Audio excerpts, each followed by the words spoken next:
Hey, what's up, everybody? It's Manish from the Wastegate. It's a beautiful Sunday, y'all, and I'm actually taking, a few minutes break from responding to what seems like countless direct messages and emails and YouTube comments that you guys are posting. And, first, let me tell you, I appreciate each and every one of you because it's been viewers like yourselves, which are the reason that the channel is catching on fire and just exploding like it is.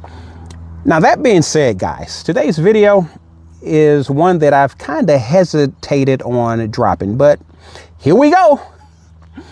I'm sending this video out to a group of people in the Porsche ecosphere that I affectionately refer to as Porsche guy or Porsche fanboy. These are viewers that consistently and repeatedly accuse me of being too negative towards the brand, having too much negativity in my videos as I relate to the Porsche ownership experience. So guys, I want to just take a moment to actively respond to these comments by saying this. I am on my, third or fourth Porsche, and my Porsche experience has been nothing less than phenomenal. I love the brand. I love the cars. I love the way I feel when I sit in my car. Who am I kidding? I love the way I feel when I think about grabbing my keys to get in my Porsche. And I love the community. I love the network of Porsche aficionados and just people that love the brand and how we connect. I love the Porsche ownership experience. Now, that being said, that doesn't mean that I can't speak with some level of insight, some level of intellect, and some level of fairness and level of balance towards the brand.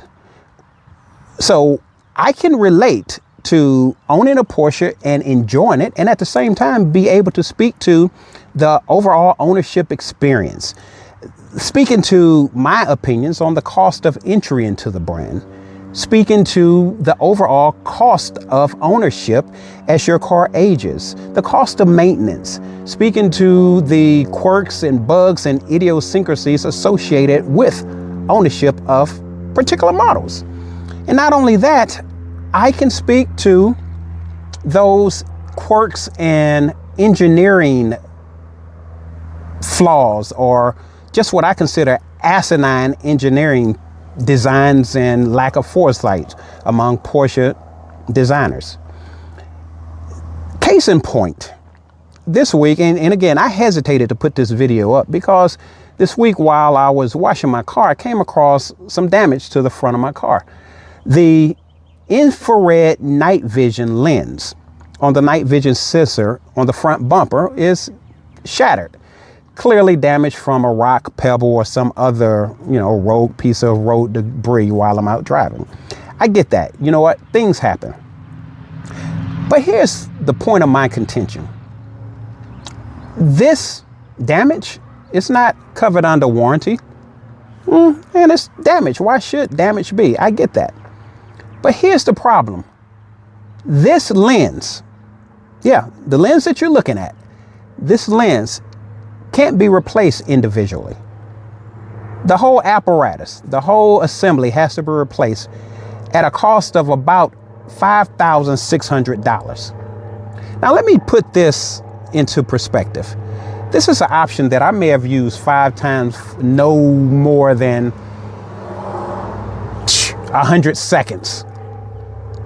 But it's an option nonetheless that I have on the car. And at the thought of the replacement for this item being $5,600 minimum, that's absurd. That is freaking asinine. That is stupid on so many levels. I mean, first off, a device that's so sensitive, so fragile, why would Porsche designers put this 10 inches above the ground? Not covered, not guarded, not protected by any grill or any cover. It's just there exposed. And I looked at other cars. I looked at Hyundais. I looked at Subarus. cars that are in the range of $100,000 to $150,000 less than the car that I'm sitting in. And what did those engineers do? Well, they had the foresight to put such a fragile piece of engineering in a place less susceptible to damage, behind the rearview mirror, in the upper part of the windshield. I mean, what are we thinking here? Now, I didn't intend for this to be a rant, but maybe that's what it is, because right now I'm reaching out to Joe Porsche, or Porsche fanboy, because I want you to tell me, am I being too negative? Or am I simply pointing out the lack of foresight among Porsche engineers? I'll even go a step further. If there's a Porsche engineer or someone from Porsche R&D, or someone that works at Porsche who's tasked with looking at stuff and saying, you know what, that ain't right, reach out to me and tell me what's wrong with my thought process in thinking that this is just a money grab. This is just lack of vision. This is nothing positive about engineering this and then placing it where it is. So again, I don't want to be negative towards the brand, and I'm not. I'm just pointing out something that just needs to be addressed, because this right here, this is silly. This is stupid. This makes no sense. And when you look at issues like this, $5,600 for this, it just looks like you're nickel and diming us, Porsche, except for these aren't nickels nor dimes. These are stacks.